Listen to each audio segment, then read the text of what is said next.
بسم اللہ الرحمن الرحیم۔ تیری زلف میں پہنچی تو حسن کہلائی وہ تیرگی جو میرے نامہ سیاہ میں تھی۔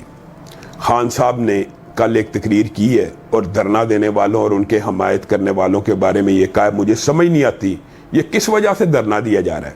کبھی میرے پہ الزام لگتا ہے قادیانی یہودی لابی کا، کبھی الزام لگتا ہے حرمت رسول کا، کبھی الزام لگتا ہے معیشت کا۔ خان صاحب تو یہ بات یاد رکھ لیجئے کہ جب آپ نے عاطف میاں قادیانی کو مشیر لگایا تھا مذہبی طبقے کو، اسی دن تحفظات شروع ہوئے، لیکن اللہ کا شکر ہے آپ نے وہ اپنا فیصلہ واپس لے لیا۔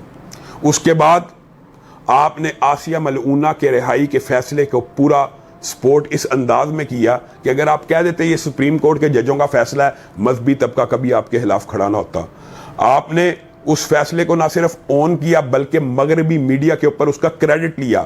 آسیہ کو چھوڑنے کا کریڈٹ آپ نے اپنے کھاتے میں ڈالا، یہاں تک کہا کہ ایک چھوٹا طبقہ اس کے لیے نکلا تھا، میں نے اس کو کچل کے رکھ دیا۔ آپ نے اس ظلم اور بربریت اور تشدد کے تمام تمغے اپنے آپ کو خود الاٹ کیے۔ آسیہ ملعونہ کی رہائی کا کریڈٹ آپ نے خود لیا ہے، مذہبی طبقے نے آپ کے اوپر یہ الزام نہیں تھا لگایا۔ اس لیے ایک سائیڈ پہ جب ہم یہ بات کہتے ہیں، اس کے علاوہ آسمہ نے پارلیمنٹ کے اندر ایک تقریر کی، اس کے اندر تو معاذ اللہ اس نے ایسا پورٹرے کیا اسلام کو، حتیٰ کہ نبی کریم صلی اللہ علیہ وسلم کے بارے میں ہردہ سرائی ہوگی کہ وہ ان کا تعلق بنی اسرائیل سے ہے۔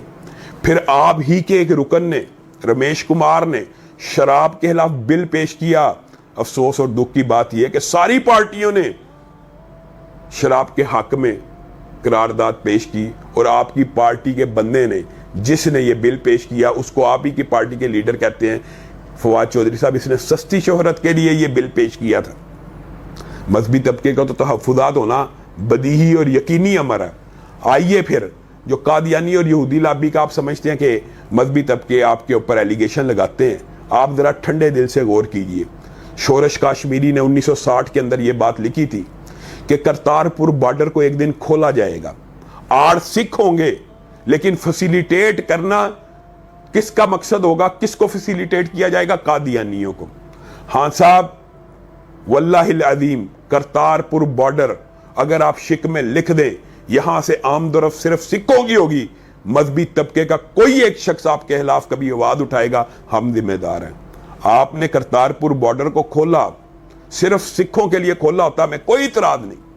آپ نے اس کے اندر یہ اجازت دی کہ ہر مذہب کا، ہر مسلک کا، کسی بھی مذہب سے تعلق رکھنے والا انسان آ جا سکتا ہے۔ پھر بتائیے کیا یہ ہمارے تحفظات نہ ہو؟ کرتارپور بارڈر اگر سکھوں کے لیے ہوتا، صرف سکھوں کو جانے آنے کی اجازت ہوتی۔ جب آپ نے ہر مذہب کو جانے آنے کی اجازت دے دی ہے تو پھر ہم یہ بات کہنے میں حق بجانب ہیں کہ یہ عجیب پالیسی ہے۔ ایک سائیڈ پہ کشمیر کے اوپر ہم احتجاج کرتے ہیں، یہاں پہ ہم کرتارپور بارڈر کو کھولتے ہیں۔ یہ آپ اپنے بارے میں خود غور و فکر کیجئے۔ جہاں تک آپ نے بات کی معیشت کے حوالے سے، تو ہاں صاحب آپ نے ہمیں یہ درس دیے، آپ نے ہمیں یہ سبق پڑھایا کہ اگر ڈالر کی قیمت اوپر جائے تو سمجھ لیجئے حکمران کرپٹ ہے، اگر پٹرول کی قیمت اوپر جائے سمجھ لیجئے حکمران کرپٹ ہے۔ یہ آپ نے ہمیں کئی سال سبق سکھایا کہ 10,000 ارب روپے انہوں نے 10-11 سالوں میں لے لیا، آپ نے ایک سال میں لے لیے۔ بتائیے ملک میں کون سا میگا پروجیکٹ چل رہا ہے؟ پھر آپ یہ کہتے ہیں کہ یہ کس وجہ سے دھرنا دے رہے ہیں، یہ کس وجہ سے احتجاج کر رہے ہیں؟ ہمارے ملک کے اندر آپ کی پارٹی نے جس طرح نفرت کی، تشدد کی، سیاست کی ہے، اس کی کبھی ماضی میں مثال نہیں ملتی۔ انہوں نے نفرت کی ایسی بنیادیں بوئی ہیں کہ خان صاحب آپ کے ساتھ کوئی سیاسی اختلاف رکھتا ہو، حق ہے کہ نہیں؟ آپ سیاسی رہنما ہیں، آپ سیاسی لیڈر ہیں، آپ نبوت کے مقام پر فائد نہیں کہ آپ کی کسی بات سے اختلاف نہ کیا جائے، لیکن جو بھی آپ کے ساتھ سیاسی اختلاف کرتا ہے وہ غدار ہے، وہ منافق ہے، وہ بے ایمان ہے۔ یہ کس قسم کی فاشزم کی سوچ ہے؟ آگے آئیے، صرف بات معیشت تک نہیں ہے، آپ کی پارٹی کا نام ہے تحریک انصاف۔ کہاں ہے ثانیہ ساہیوال کے ملزم؟ آپ نے قطر سے آ کر ان کو کیفر کردار تک پہنچانا تھا، اور اب آپ اور آپ کی پارٹی اس کو عدالتی فیصلہ کہے گی؟ کیا ایگزیکٹو آرڈرز کے بارے میں ہمیں نہیں پتا؟ ایگزیکٹو آرڈرز کے تحت کس کس قسم کے اور کس کس پائے کے افسران کو معطل کیا جا سکتا ہے؟ اور تو اور مجھے بتائیے وزیر اعظم سے بڑی سیٹ کیا ہوتی ہے؟ سانحہ ماڈل ٹاؤن، طاہر القادری صاحب جو آپ کے سیاسی کزن بھی ہیں، آپ نے ان کے ساتھ مل کر دھرنے دیے، آج آپ وزیر اعظم ہیں، کہاں ہیں ان کے 14 قاتل؟ کہاں پہ ان 14 قتلوں کے ذمہ دار کون ہیں؟ آپ کو کون سی سیٹ چاہیے کہ جس کے اوپر جا کے آپ انصاف کر سکیں؟ ہمیں آپ کے اوپر، آپ نے کہا یہ 3 تحفظات ہیں، نہیں، ہمیں تو انصاف کے بارے میں بھی تحفظات ہیں، مہنگائی کے بارے میں بھی تحفظات ہیں۔ پھر دوسری بات خان صاحب یہ ہے کہ کیا پاکستان کے آئین کے اندر پاکستان کے شہریوں کو احتجاج کا حق نہیں؟ سیاسی اختلاف رائے کا حق نہیں ہے؟ کیا مارچ کرنا صرف آپ کا حق تھا؟ کیا دھرنے دینا صرف آپ کا حق تھا؟ آپ کوئی کام کریں وہ جائز، اور اگر مذہبی طبقہ کوئی کام کرے تو آپ کے وزیر صبح سے لے کے شام تک فواد چودھری صاحب اور دیگر ملا کی یہ بات، ایسے لگتا ہے جیسے ان کو اتنی تکلیف ہے مولوی سے اور ملائیت سے، اسلام کو وہ نشانہ نہیں بنا سکے تو انہوں نے ہدف تنقید مولوی کو بنا دیا۔ آپ ان کے ذرا سابقہ بیانوں کا جائزہ لیں، ہر جمعے کے نئے مولوی سے پالا پڑ لیتا ہے۔ اب فیصلہ کرنا ہوگا ملا اعظم چلے گا یا شعور چلے گا۔ اب مدارس کیسی فواد چودھری صاحب نے ہردہ سرائی نہیں کی، آپ نے نفرتوں کے بیج بوئے ہیں، آپ نے مذہبی طبقے کو اپنے خلاف خود کیا ہے، اور اب اگر آپ کی ان تمام تر پالیسیوں کے خلاف مذہبی طبقہ یہ سمجھتا ہے کہ احتجاج ہونا چاہیے، آواز کو اٹھانا چاہیے، تو ظلم اور جبر کے ضابطے مسلط کر دیے جائیں۔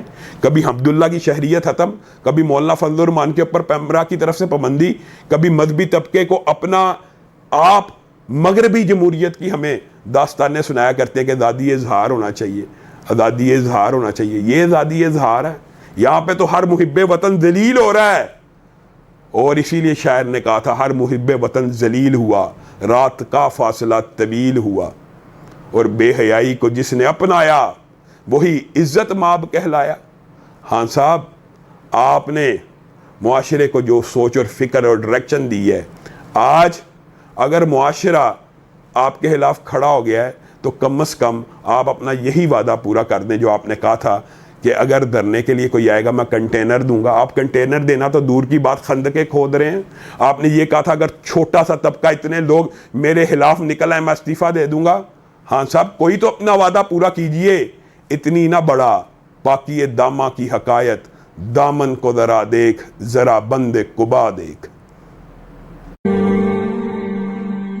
کفار مسلط ہم پہ ہوئے، اسلام